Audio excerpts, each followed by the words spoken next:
Terima kasih ya teman-teman udah klik video ini. Sebelum kita lanjut ke audio novelnya, aku ingetin ya untuk kalian jangan lupa like, komen, dan juga subscribe. Terima kasih. Aku lega mengetahui alasannya. Menangis hanya karena masalah nilai. Aku sudah berpikiran hal-hal buruk yang lebih besar. Misal, terjadi sesuatu dengan keluarganya. Dia terlihat manis, sekaligus menyedihkan. Manis karena dia menangis untuk hal-hal sepele seperti ini. Menyedihkan karena hal yang kuanggap sepele ini bisa menentukan masa depannya kelak. Aku memperhatikannya. Dia benar-benar tampak seperti kucing kecil yang polos dan menyedihkan. Ingin aku mengelus kepalanya dan mengatakan, "Jangan menangis, semua akan baik-baik saja." Mulai saat ini, aku akan menjadi tutormu. Siapkan otakmu untuk belajar, oke? Untuk saat ini, hanya kata-kata itu yang bisa kuucapkan. Beberapa hari selanjutnya, aku mengajari Kansa belajar yang tidak dimengertinya. Aku senang melakukannya karena aku bisa lebih mengenalnya. Kansa sebenarnya seorang gadis yang cerdas. Hanya saja dia mungkin butuh pembimbing untuk mengajari materi yang sulit dipahami. Tidak sulit untuk membuatnya paham dengan semua penjelasanku. Dia benar-benar seorang murid yang pintar. Aku merasa bangga menjadi tutornya. Seharusnya sekarang adalah hari ketiga kami belajar bersama. Namun ketika aku menoleh ke kursi belakang, aku tidak melihat keberadaannya. Sedang di mana dia? Aku berniat kembali mencarinya. Namun Diana kembali datang dan mengajakku ke kantin. Kejadian ini berlangsung selama beberapa hari. Aku merasa Kansa tengah menjauhiku. Ada apa ini? Apa aku berbuat salah? Sudah beberapa hari berlalu, namun sudah sekali untuk sekedar berkomunikasi dengannya. Hari ini aku harus berbicara dengannya. Diana kembali datang ke kelasku. Kali ini aku menolaknya, ajakannya ke kantin dengan berbagai alasan. Setelah Diana pergi, aku mulai mencari Kansa. Sepertinya aku memiliki hobi baru sekarang, yaitu mencari anak kucingku yang hilang. Aku mencari di beberapa tempat, termasuk di belakang gedung sekolah. Namun Kansa tidak kunjung kutemukan. Aku mulai mengkhawatirkannya. Di mana sebenarnya anak itu? Ada satu tempat lain yang lupa tidak kudatangi, yaitu perpustakaan. Aku memutuskan untuk ke tempat itu. Siapa tahu kucingku berada di sana. Setelah menyusuri beberapa rak buku dan mengitari kursi-kursi baca, akhirnya aku menemukan keberadaannya. Kansa duduk di pojok ruangan. Sosoknya akan sulit terlihat bagi orang yang tidak benar-benar mencarinya. Perasaan kesal sekaligus senang menjadi satu karena aku menjadi seperti ini. Aku berjalan ke arah Kansa dan menarik kursi di depannya. Aku duduk sembari menyilang tanganku. Jadi, di sini persembunyianmu. Kenapa kamu bisa tahu aku di sini? Wajah Kansa terlihat gugup. Oh, Aku bertanya pada beberapa anak. Ada yang lihat kamu di sini. Gimana? Sudah benar-benar paham dengan materinya?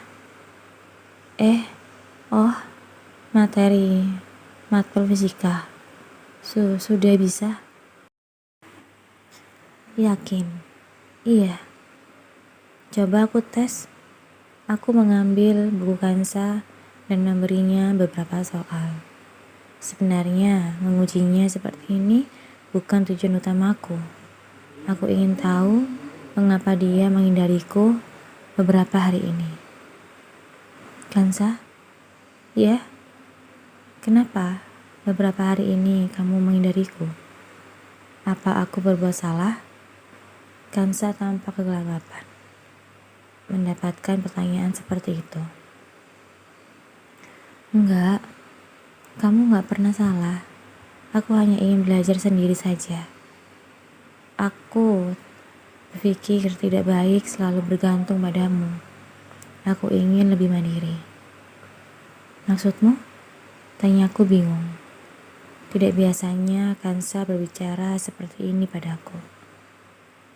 Aku ingin melakukan semuanya sendiri. Kamu tidak perlu peduli lagi. Terima kasih untuk semua kebaikanmu. Aku harap kedepannya kita tidak perlu berkomunikasi lagi. Kansa merapikan buku-bukunya. Kemudian berlalu dengan cepat dari hadapanku. Aku masih terkejut dengan perkataannya. Apa aku tidak salah dengar? Apa benar ucapan itu keluar dari mulut si kucing? Apa aku sudah berbuat salah? Karena terlalu terkejut, aku tidak sadar Kansa sudah meninggalkan tempat itu. Perasaan kecewa, marah, sedih, dan menyalahkan diri sendiri berputar di dadaku. Berpikir, apa kesalahanku hingga membuat Kansa berkata seperti itu. Hal itu membuat moodku jelek selama beberapa hari. Aku mengajukan Diana dan teman yang lain. Berkali-kali Diana datang ke rumah, namun aku tidak mengubrisnya. Pada akhirnya Diana lebih sering bertemu dengan mama dan kakakku. Bisa dilihat, tanpa bisa menyapanya, sungguh perasaan yang berat. Kansa tidak mau berkomunikasi lagi denganku.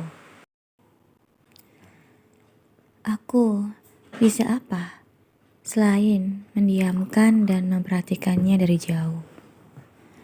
Hari ini pun begitu. Mataku tidak bisa lepas darinya. Dia terlihat tidak sehat. Wajahnya pucat. Apa dia baik-baik saja?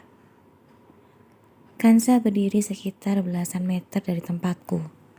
Aku bisa melihat keringat dingin dan wajah pucatnya yang tampak menahan kesakitan. Perasaanku menjadi tidak enak. Tanpa sadar, langkah kaki membawaku untuk lebih dekat dengannya. Kansa sedang melakukan ancang-ancang untuk mengikuti perlombaan lari. Ketika aba-aba dari guru olahraga keluar, dia segera berlari sekuat tenaga. Tanpa berpikir, aku juga ikut berlari di pinggir lapangan. Perasaanku sungguh tidak enak melihatnya seperti itu. Dan dugaanku benar adanya. Aku melihat tubuh Kansa semakin limpung. Pelan dan pelan mulai berangsur menjejak ke tanah. Aku berlari sekuat tenaga mendekatinya. Sebelum tubuh itu benar-benar jatuh ke tanah. Aku menangkapnya.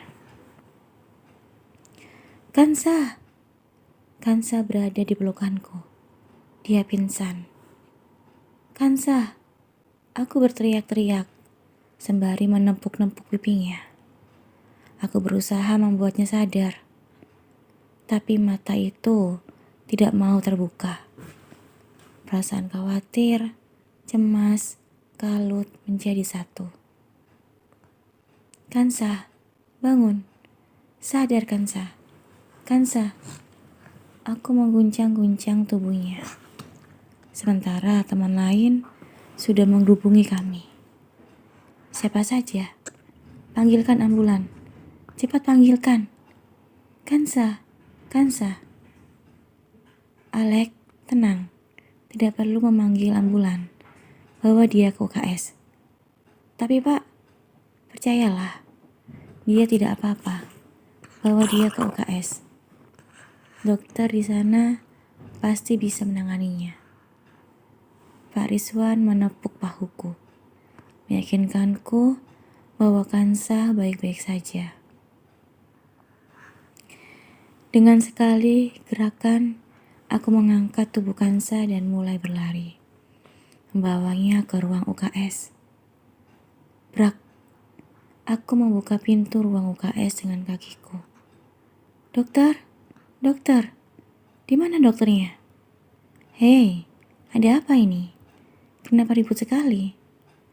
Anda dokternya? Temanku pingsan. Dia baru saja berlari dan pingsan. Apa yang harus aku lakukan? Aku tidak mengenal diriku sendiri. Biasanya aku selalu bisa mengontrol emosi dan melihat situasi dari segala sisi. Tapi menyangkut gadis ini, aku tidak bisa. Aku terlalu emosional untuk berpikir dengan tenang. Tenang, jangan terlalu khawatir. Letakkan dia di sana. Dokter yang bernama Nina itu menunjuk salah satu ranjang di UKS. Aku segera beranjak ke sana dan membaringkan tubuh Kansa dengan hati-hati. Lalu bagaimana dok? Kamu diam di sini. Aku akan meriksanya. Dokter Nina menarik tirai hingga menghalangi pandanganku untuk melihat Kansa. 1 menit, 2 menit, 5 menit berlalu. Aku sudah mulai tidak sabar. Aku ingin membuka tirai itu dan menanyakan bagaimana keadaan Kansa. Sebelum aku melakukannya, Dokter Nina melakukannya lebih dulu. Srek, bunyi tirai terbuka. Bagaimana keadaannya dok? Dia baik-baik saja. Sepertinya dia dysmenorrhea atau amenia. Dia sedang menstruasi sekarang. Mendengar penjelasan dokter tidak lantas membuatku lega. Dia sedang datang bulan katanya. Tapi mengapa sampai harus pingsan seperti ini? Apa semua wanita pasti akan merasakan hal seperti ini? Apa Kansa setiap bulan mengalaminya? Gadis ini sungguh membuatku khawatir. Dokter Nina meninggalkan kami berdua. Dia menyuruhku untuk mengelap keringat dingin dan mengompres perut Kansa dengan kantong yang berisi air hangat. Pikiranku berputar-putar. Wajahnya ketika pingsan terlihat semakin lemah. Banyak keringat dingin bercucuran di keningnya. Bibirnya terlihat pucat dan kering. Kansa, kenapa kamu selalu berhasil membuatku khawatir? Kenapa kamu bisa mempengaruhiku seperti ini? Apa benar ini hanya perasaan kasihan? Perasaan ingin menjadikanmu sahabat? Ya, ini pasti perasaan itu. Sembari mengompres perut Kansa, aku mulai bicara sendiri. Mungkin aku sudah benar-benar gila. Hanya saja perkataan Kansa terakhir kali membuatku sakit hati dan kepikiran. Aku tidak tahu sudah berapa lama aku di sana. Aku sudah tidak peduli lagi. Aku suka berduaan dengan Kansa seperti ini. Aku ingin berada di sampingnya ketika dia terbangun. Alek, Suara Dino membuyarkan lamunanku. Tumben anak ini memanggil namaku dengan benar. Apa, Din? Pak Rizwan nyariin kamu. Sudah giliran kamunya, lari nih. Meskipun berat, akhirnya aku mengikuti Dino ke lapangan. Lek, apa? Kenapa kamu baik sekali sama dia? Siapa namanya? Kansa. Sudah hampir setahun kita sekelas. Kenapa kamu gak bisa hafal namanya sih? Dia gak menonjol. Susah sekali untuk mengingatnya. Bahkan Dino pun tidak bisa mengingat Kansa dengan benar.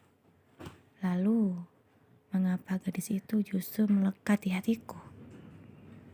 Guk, ini hanya saran ya. Jangan marah. Apa? Kamu kan sudah punya pacar. Sebaiknya jangan terlalu perhatian lebih pada cewek. Dia temanku, bukan seperti yang kamu pikirkan, Din. Aku gak tahu alasanmu melakukan hal ini, tapi kamu benar-benar aneh, Lek. Sadar gak sih? Aku gak aneh. Dari dulu aku seperti ini. Aku gak pernah melihat kamu memberi perhatian lebih terhadap cewek kecuali pada Diana. Tapi hari ini kamu aneh. Jangan bilang kamu suka sama dia. Tapi itu gak mungkin kan? Omonganmu gak masuk akal. Aku meninggalkan Dino dan mulai bergabung dengan yang lain. Aku mencoba untuk tidak memikirkan perkataan Dino. Aku suka Kansa. Hahaha, itu tidak mungkin bukan? Bagian mana dari gadis itu yang menarik? Aku bukan penasaran. Ini bukan perasaan suka, melainkan perasaan kasihan. Ya, pasti hanya perasaan itu. Setelah selesai lomba lari, aku kembali ke UKS untuk melihat kondisi Kansa. Betapa terkejutnya aku mengetahui Kansa sudah pulang lebih dulu. Aku ingin segera menyusulnya. Namun, masih ada 2 mapel lagi yang harus aku ikuti. Aku menahan diri untuk tidak segera menyusul Kansa dan mengikuti 2 mapel itu sampai selesai. Hari ini bawa motor lagi. Dina datang ketika aku sedang membereskan buku-bukuku. Ah, iya. Kamu mau kemana, Ai? Kok buru-buru? Ke rumah Dino. Aku duluan ya. Iya, hati-hati ya, Ai. Aku menoleh pada Diana dan melambaikan tangan. Tumben, hari ini gadis itu tidak rewel. Ada sedikit perasaan bersalah terbesit di hatiku. Karena sudah berbohong pada Diana. Bagaimanapun juga, dia adalah pacarku. Salahkah aku berbohong seperti ini? Bukannya aku berselingkuh. Aku hanya akan menemui kucing. Maksudku, sahabatku. Jadi, pasti tidak apa-apa kan?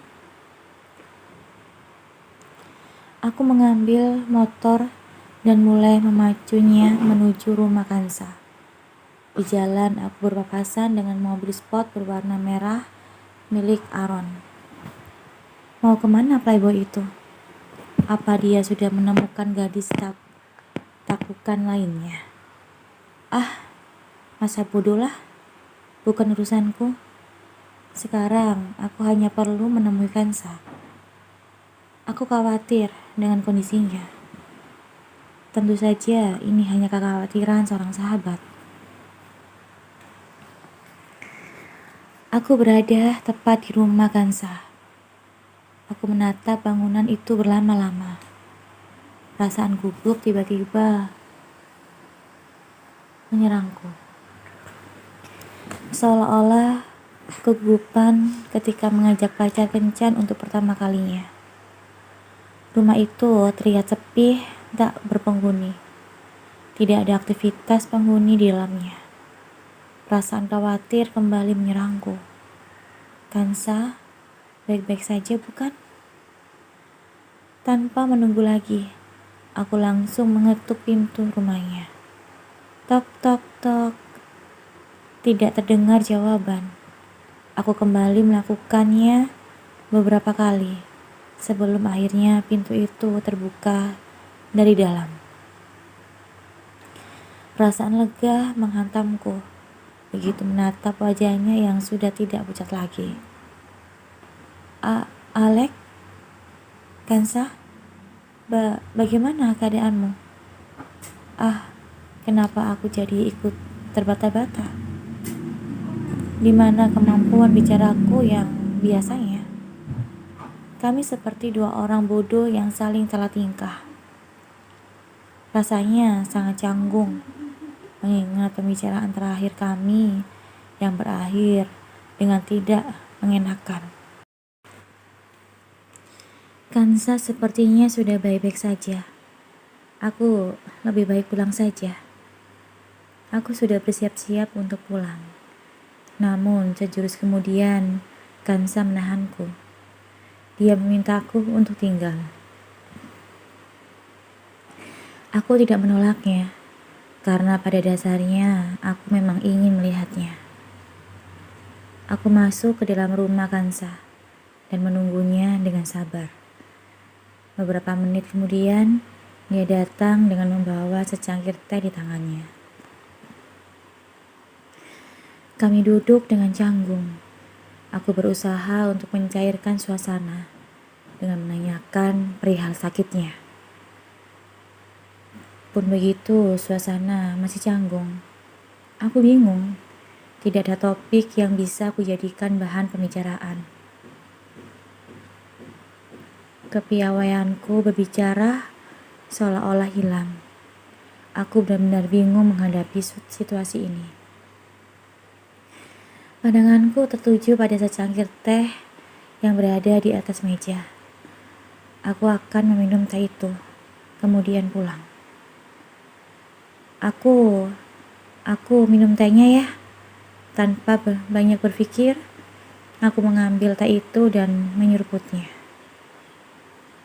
Awas, masih panas, teriak Kansa.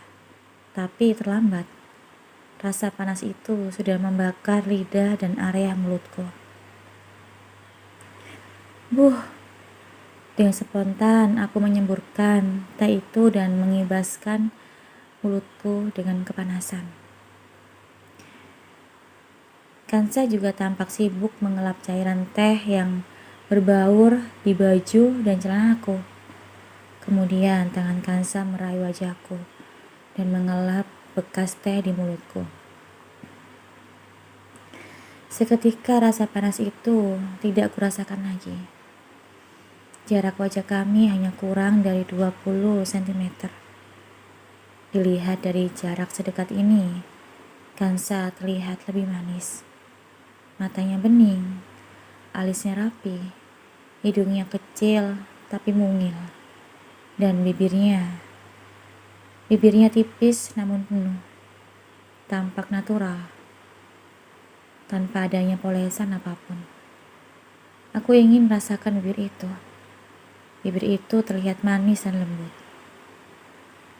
Aku mengalihkan pandanganku dan menatap Kansa. Dek, dek, dek.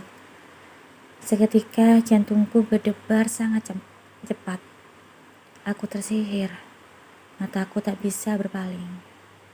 Aku bisa melihat diriku di dalam bola matanya. Diriku seolah-olah terserot dengan mata itu. Jantungku berdebar semakin kencang. Perasaan yang tak pernah kurasakan sebelumnya.